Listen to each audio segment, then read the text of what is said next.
Élémentaire avec Audrey Racine. Bonjour Audrey. Bonjour Raphaël. Et ces révélations, elles concernent les eaux en bouteille de la marque Nestlé. Oui, l'entreprise a elle-même indiqué aux autorités françaises avoir utilisé jusqu'en 2021 des traitements aux ultraviolets et des filtres au charbon actif pour maintenir la sécurité alimentaire de ces eaux minérales. Ces traitements, ils sont interdits par la réglementation européenne quand on veut conserver l'appellation eau minérale naturelle. L'eau du robinet, elle, subit de tels traitements pour être potabilisée, rendue potable. Ce qui est inquiétant, c'est comment se justifie Nestlé. Ces interventions sur l'eau à embouteiller ont été rendues nécessaires par l'évolution de l'environnement autour des sources de la marque qui peuvent parfois rendre difficile le maintien de la stabilité des caractéristiques essentielles. Les sources qui alimentent Perrier, Vittel, Épar et Contrex ont été pollués, pour le dire clairement. Et Nestlé précise que différents éléments chimiques ou microbiologiques s'étaient mêlés aux eaux lors de leur passage dans les nappes souterraines, entre autres. Nestlé s'est depuis mis en conformité et a donc cessé cette désinfection.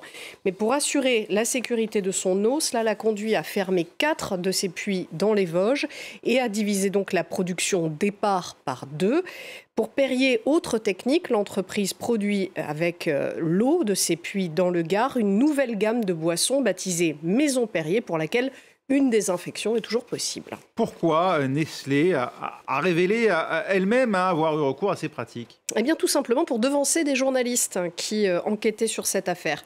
C'est ce qu'écrit Marie Dupin, notre consoeur de Radio France, qui fait partie de cette cellule d'investigation, qui comprend aussi des journalistes du Monde. Son article est à retrouver sur le site france-tv-info.fr. Alors, je devance votre autre question. La santé des consommateurs n'a jamais été mise en danger puisque le but de ces traitements, c'était justement de nettoyer les eaux. Ces pratiques, filtrage au charbon actif ou traitement aux ultraviolets, sont inoffensifs. Non, le vrai problème, c'est l'état de l'eau douce en France, en bouteille ou pas. Il y a quelques semaines, je vous parlais de la pollution au PFAS, les polluants éternels dans les eaux distribuées autour de Lyon.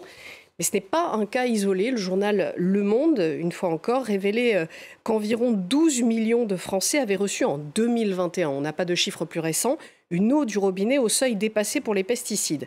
Quant à l'eau en bouteille, une revue scientifique américaine révélait il y a 3 semaines avoir retrouvé en moyenne 240 000 nanoparticules de plastique par litre d'eau.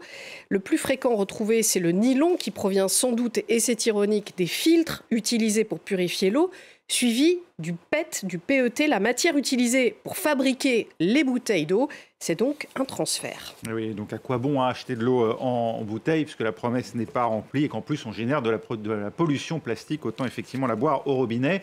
Le gouvernement en tout cas a mis au point un plan eau pour améliorer la qualité de l'eau et sa gestion ici en France. Mais c'est à l'un des points de friction justement avec les agriculteurs. Oui, ce plan annoncé il y a presque un an se décline en 53 mesures. Ce qui crispe surtout les agriculteurs, c'est l'encadrement des pompages d'eau pour l'irrigation en cas de sécheresse.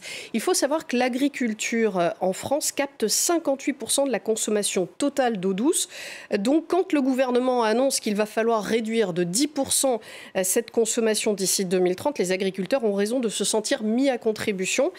Mais il y a aussi dans ce plan des mesures qui visent à prévenir les pollutions des sources. Là où l'eau s'infiltre dans les sols et où ruisselle, ce qu'on appelle les aires de captage, ce plan limite les usages de pesticides et favorise en priorité dans ces zones l'agroécologie sans pesticides. Donc, la Direction générale de la santé assure que l'eau du robinet est l'un des aliments les plus contrôlés. On peut d'ailleurs voir en temps réel sur le site du ministère de la Santé le résultat de ces prélèvements, ville par ville, source par source. Je vous encourage à y aller. Merci Audrey, c'était Élémentaire avec Audrey Racine. Restez avec nous, prochain journal dans 6 minutes.